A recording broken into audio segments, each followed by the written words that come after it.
Bismillahirrahmanirrahim. Assalamualaikum warahmatullahi wabarakatuh. Ketemu lagi dengan saya Yusuf di channel Saiful Zaman. Apakah para sahabat sekalian masih ingat dengan Dr. Tifa yang melejit namanya saat dunia ini dihebohkan oleh pandemi COVID-19?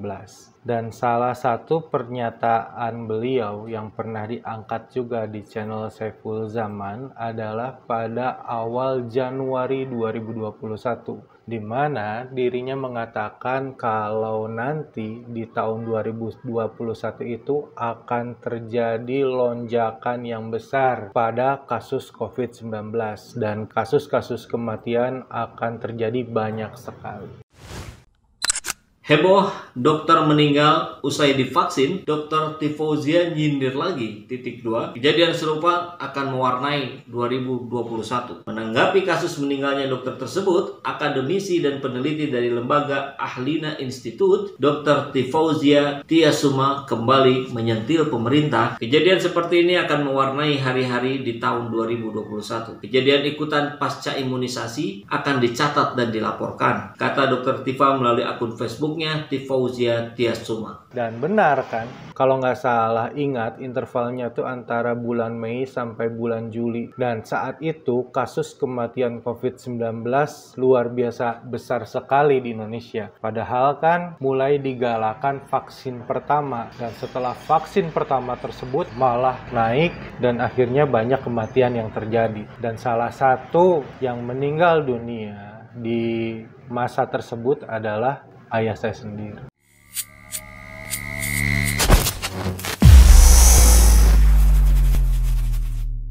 Nah, Dr. Tifa pada tanggal 17 April 2022, hari Minggu ya, di salah satu artikel yang diangkat oleh portal islam.com dengan judul Dr. Tifa .2, buzzer bentar lagi punah dan satu-satu ditendang. Ya, Dr. Tifa memang tidak hanya merupakan sosok yang keras saat membahas COVID-19, tapi dia juga termasuk sosok yang cukup keras saat menyampaikan analisanya mengenai politik yang ada di Indonesia. Kita bacakan bersama-sama beritanya ya. Para buzzer yang menyebarkan kebencian dan adu domba di media sosial tak lama lagi tidak dipakai lagi. Jadi buat anak muda yang sempat bercita-cita jadi buzzer udah nggak bisa nih. Pembina mereka sudah tidak ada di lingkaran kekuasaan. Nah, untuk sahabat yang tahu siapa yang dimaksud dengan pembina dan sudah tidak ada di lingkar kekuasaan ini, silahkan komen saja di kolom komentar di bawah ya.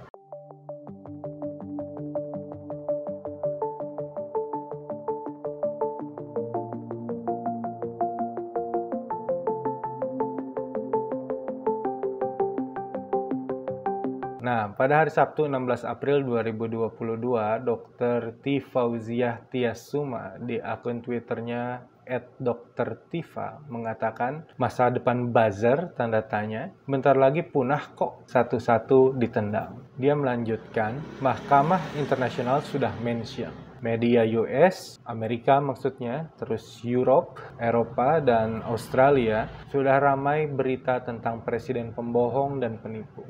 Sebenarnya masalah tentang sosok Pak Jokowi di mata media internasional sudah beberapa kali diangkat. Dan saya pernah tanpa sengaja menonton sebuah video yang sayangnya saya waktu itu tidak save dan saya tidak ingat judulnya apa. Di video yang dinarasikan oleh orang asing tersebut diceritakan bagaimana Jokowi di periode pertamanya saat itu banyak melakukan kebohongan-kebohongan yang belum terekspos oleh publik di Indonesia. Ya, tapi berhubung karena saya benar-benar lupa judulnya apa, saya juga lupa channelnya apa, ya jadi saya nggak bisa kasih bukti ya, bisa dianggap hoax lah apa yang saya katakan. Saya hanya menceritakan pengalaman saya saja. Gitu ya, mau percaya syukur nggak juga nggak apa-apa.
Nah, menurut Dr. Tifa, majikan para buzzer panik melihat perubahan kekuasaan sehingga tidak bisa memberikan makan kepada gerombolan yang suka adu domba di media sosial itu. Kongsi pecah, majikan panik sendiri, mana ingat lagi kasih makan peliharaan. Kita simak dengan sabar, papar Dr. Tifa. Lalu di artikel ini juga dituliskan kalau Amerika Serikat ini menyoroti buzzer hingga kabar penggunaan spyware atau perangkat pengintai yang dibuat oleh Israel.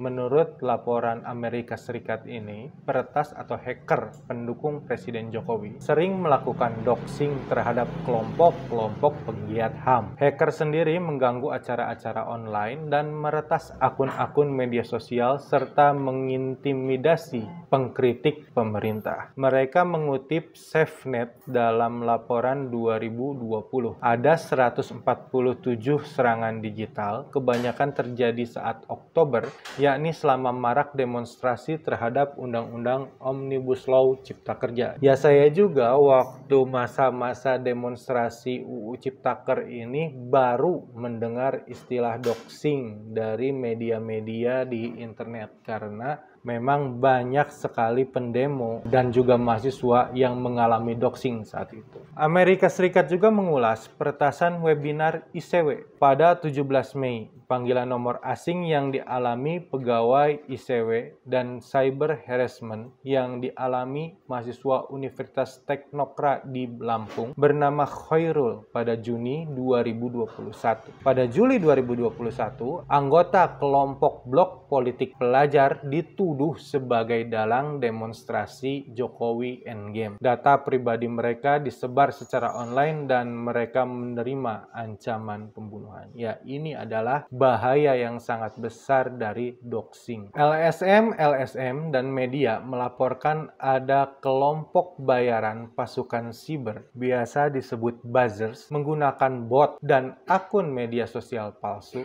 untuk membentuk wacana online. Peneliti melaporkan buzzer sering digunakan baik oleh kubu pro pemerintah maupun anti pemerintah. Media melaporkan pemerintah secara langsung mendanai sejumlah operasi buzzer, tulis laporan Amerika Serikat. Ya, ini adalah rahasia umum yang sekarang kita sebagai rakyat jelata sudah mengetahui, dan dengan diangkatnya topik ini oleh media di Amerika Serikat, ini berarti hal ini sudah menjadi sebuah wacana serius, bukan hanya di Indonesia, tapi juga di internasional. Saya nggak tahu nih, yang mengawali buzzer-buzzer ini apakah dari luar negeri dulu, ataukah memang Indonesia aja yang cukup kreatif untuk mengawali perbuzzeran di kancah politik seperti sekarang ini.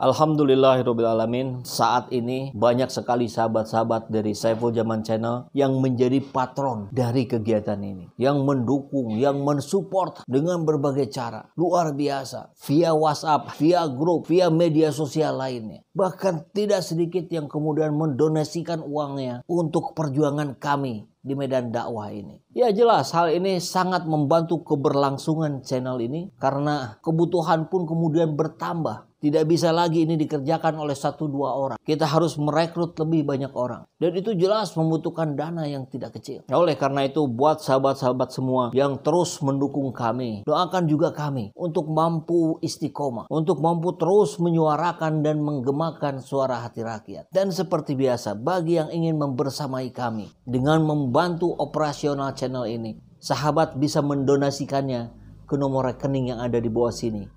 Dan silakan untuk mengkonfirmasikannya ke nomor yang ada di sini.